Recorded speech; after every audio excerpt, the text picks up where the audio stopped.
G'day guys, thanks for checking out another photographic video. This is my third one so far. If you haven't checked out the first or the second one, go back and have a look at those because there's some cool tips in those. Today I wanted to talk about drive modes, how they operate, what they mean, what's the advantages and the disadvantages of each one, because basically each drive mode is developed to control your exposure in a different way, so there's a lot of aspects that go into when you're choosing a drive mode.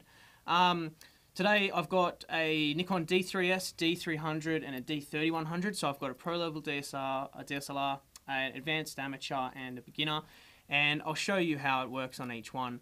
I want to go over the terms of the drive modes because they are a little bit different between Canon and Nikon. I'll talk about those two brands because they're the major ones on the market.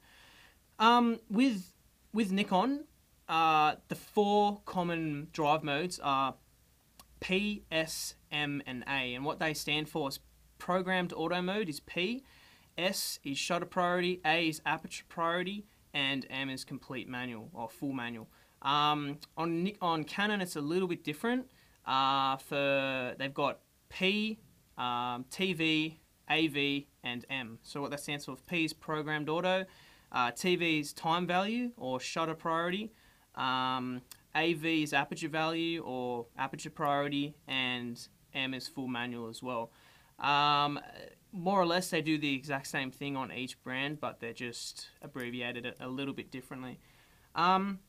So programmed auto mode works a little bit differently on a pro camera, advanced amateur versus an advanced like a beginning camera. On the D3100 or a lot of the cheaper Nikon bodies, they've got P as well as auto. Some people get a little bit confused because they think program and auto are the exact same when they're actually not. Even though programmed auto, it chooses your shutter speed and your aperture value for you, you can still adjust those. You still have control over those, even though it is an automatic setting.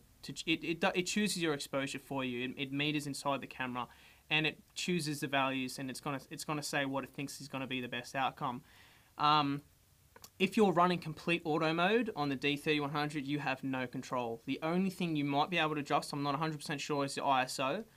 You probably could adjust that depending if you're running auto ISO. If you're running auto ISO and auto mode, auto complete mode, then the camera is going to look at the scene. It's got to meter it, and it's going to say, okay, it's going to be 1/50th of a second at f8 and ISO 100, and you're not able to change that. Or the only thing you're able to do is let it do its thing. On the D300 and the D3S, it's a bit different. It doesn't have full auto mode because they're a bit higher end. It's gonna run in program mode. Program essentially is an automatic mode. It will choose your aperture and it will choose your shutter speed, but the difference is you can still change that. There is a thing called exposure compensation where initially you can adjust. You can meter 5 stops under or 5 stops over. So if you're metering a scene, if you're photographing a scene and you're in programmed auto mode on Nikon, and it says, okay, this is your scene, and you take the photo and it looks a little bit dark or it looks a little bit bright, you can compensate for that. You can bring your exposure down and you can bring your exposure up. And by doing that, it's called exposure compensation, and that's usually a little plus or a minus symbol on the tops of the bodies. You hold that in and you're able to dial 5 stops under or 5 stops over, going in third stop increments as well, so you can fine tune it. So that's program auto mode and complete auto mode. As I was saying, it is a little bit different on the D3100 because it does have both. Because it is a cheaper camera, it has more than just those 4 modes. It also has a bunch of the other little icons that you'll see that may be night shooting or sports mode, and those are still essentially automatic modes where it's had a preset. If you're shooting sports, the preset's going to be for a higher shutter speed rather than shooting at nighttime where it's going to be a lower shutter speed. And as I mentioned, once you get into a bit higher end cameras like the D300, the D200, D300S, D700, D3, D3S, D3X, they only will have the 4 modes. They've only got P, A, M, and S. Moving on out of program auto mode, what I want to talk about next is aperture priority. Initially, what aperture priority is, it's a semi-automatic mode where on Canon it's AV for aperture value, and on Nikon it's A. When you're shooting that mode, it is a semi-automatic mode, so all you need to adjust is your aperture. So if you shoot at 2.8, it's going to if you set your aperture to 2.8, it's going to select a shutter speed automatically for you. If you dial that down to f22, the shutter speed's going to increasingly get slower and slower and slower because you're letting less light in. So exposure compensation still comes into play here. The only time exposure compensation will not work is when you're in full manual, because the camera is saying, okay, you're in this drive mode for a reason. You don't want us to make any calculations whatsoever. So for a lot of photographers, aperture priority mode is what they will use when they're outside in the bright daylight shooting a portrait, because the majority of the time if you're shooting a portrait, you want to be shooting at a wide open aperture to be able to have a shallow depth of field and blow out the background, be able to blur the background out completely. It can also be used in the studio. The only issue is in a studio, a lot of the time you're using studio lights and you have a sync speed there. A sync speed is a completely different discussion. I won't bring that up now. But sometimes people do use you know what? They probably wouldn't use aperture priority in the studio. They will probably use shutter priority or full manual, because in a studio you need to abide by the sync rules of most flashes, which is 1/250th or 1/200th of a second. But if you're outside and you're not shooting with flashes and you're not worried about sync speed, aperture priority is really good, because you can, in increments, you can adjust what is in focus and what's out of focus. The good thing about that is, as I said earlier, if you're shooting a portrait and you're shooting a girl and you want the background to be completely out of focus to separate the subject, you can do that very easily in aperture priority. All you need to do is dial down to the widest aperture. So most lenses, it'll be 2.8 or 3.5 or 5.6. Depending on what lens, depending on what glass you're shooting with. You can choose that. If you're in bright daylight, it'll automatically choose the shutter speed for you, and you can fire away. Not a problem at all. You don't have to go into full manual, because semi-automatic modes are good out in bright light, because you're able to you have enough ambient light to be able to shoot at a fast speed. You're not worried about your shutter speed going below 1/50th or 1/40th of a second and introducing camera blur. So yeah, aperture priority is usually a depth of field controlling mode. If you're shooting a product and you're on a tripod and you are in aperture priority mode and you flow through every single you flow through every single aperture full stop step, and you're shooting the same thing, you will notice the background increasingly coming into focus.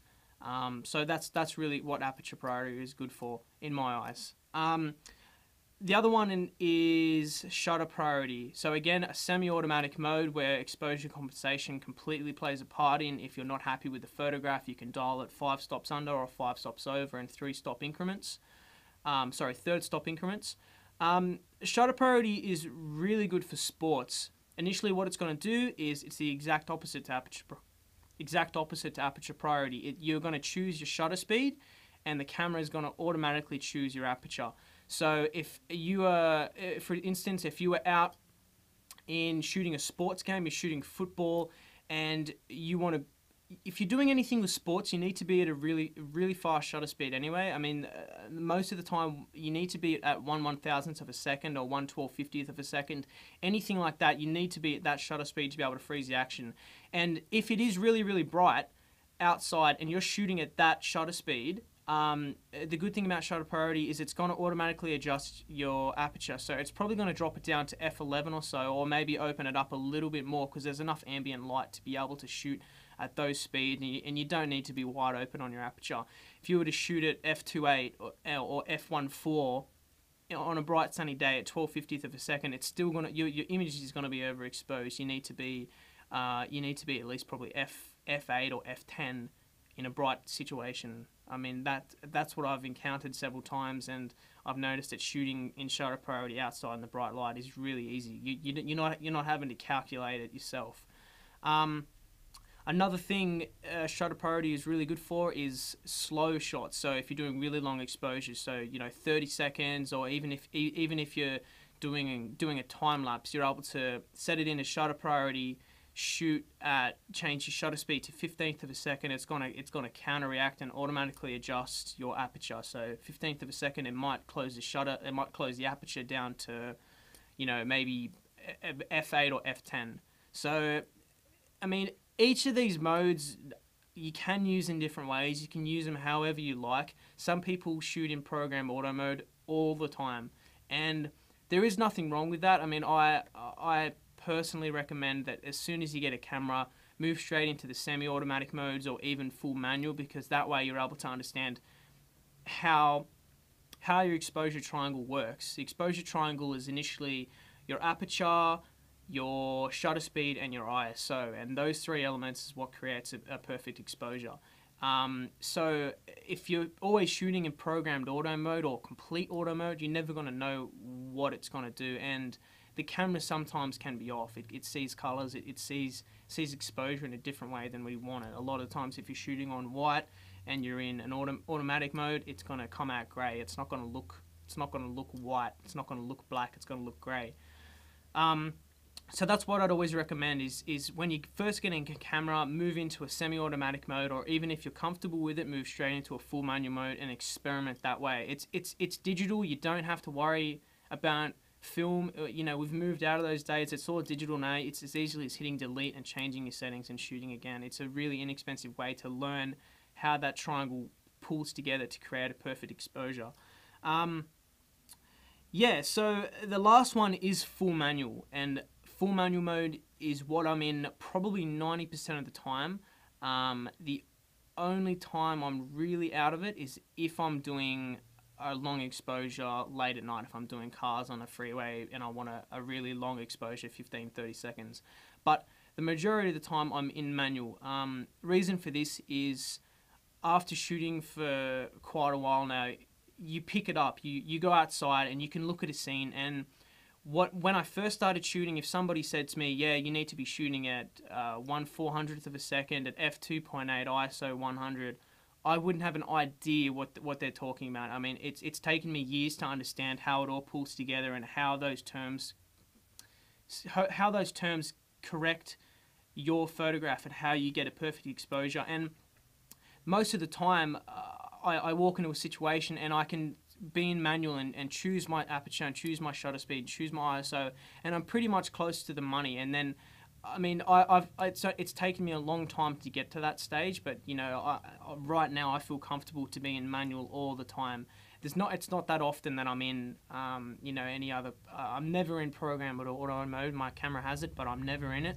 But yeah, so essentially, what manual mode is you have complete control of every single element of your camera. You are able to change your shutter speed, you are able to change your aperture, and you're able to change your ISO.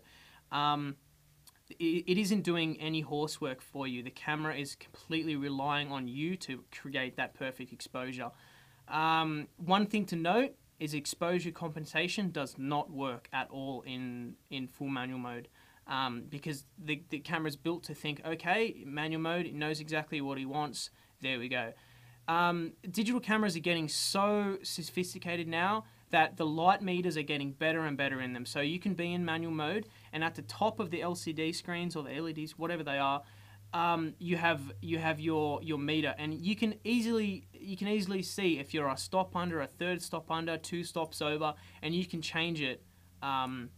You can change it at the click of a finger, and that's what's so good about digital now is the respect I have for any of the old school film photographers where they had to get it right. They had to know exactly what to shoot in that scene. They are, in my eyes, better photographers than any digital person will ever be, and I'm a digital person because this is what I've grown up with. So I mean, kudos to any film photographer that's ever existed, because they sure as hell knew what they were doing, because they had to wait until it was processed to see if the image was correct. They didn't have a display that comes up on the back of the screen and you can go, oh, okay, yeah, that's wrong, that's right, that's underexposed, that's overexposed, that's out of focus. they got it right on the spot. So kudos to them. Sorry, I just kind of trailed off there. But as I was saying, yeah, manual mode is a complete mode that I'm in, especially when I'm shooting in a studio, because if you're doing studio shots for portraiture or product or anything like that, you want to make sure that your sync speed is set to 1/250th or 1/200th of a second, depending on what light system you're running, and you're able to adjust your aperture to make sure everything is in focus. Majority of the time, any studio photographer is going to shoot at f8, f10, f11, or f16 to make sure everything is tack sharp, and then adjust the exposure by the power output of the lights. So that's the main mode that I'm in. And as I mentioned earlier, all of these modes are the exact same on a Canon. They're just acronymed or abbreviated, whatever it is, differently. So on Nikon, you've got P, M, S, and A. On Canon, you've got P, M, TV, and AV. So it's the exact same thing, basically. And a lot of the times, it comes down to what you're going to choose. Another quick thing is, the reason I'm doing this video is a couple of questions that I had over the last few weeks that kind of made me laugh, because I thought the exact same thing when I first started shooting. I saw, I was at a shoot a couple of weeks ago, and the guy asked me, he said he was just starting out with photography, and he said, he had a Canon T3i, and he said, the TV mode on my camera, when I dial it to TV, does that mean that I'm able to shoot TV screens? Does that stand for television? And I thought, that's the exact same thing that I thought. So that's why I would reiterate that it stands for time value, and that's shutter priority on Nikon. It's the exact same. On video cameras, there actually is a program mode for shooting screens. It's called CS, or clear scan.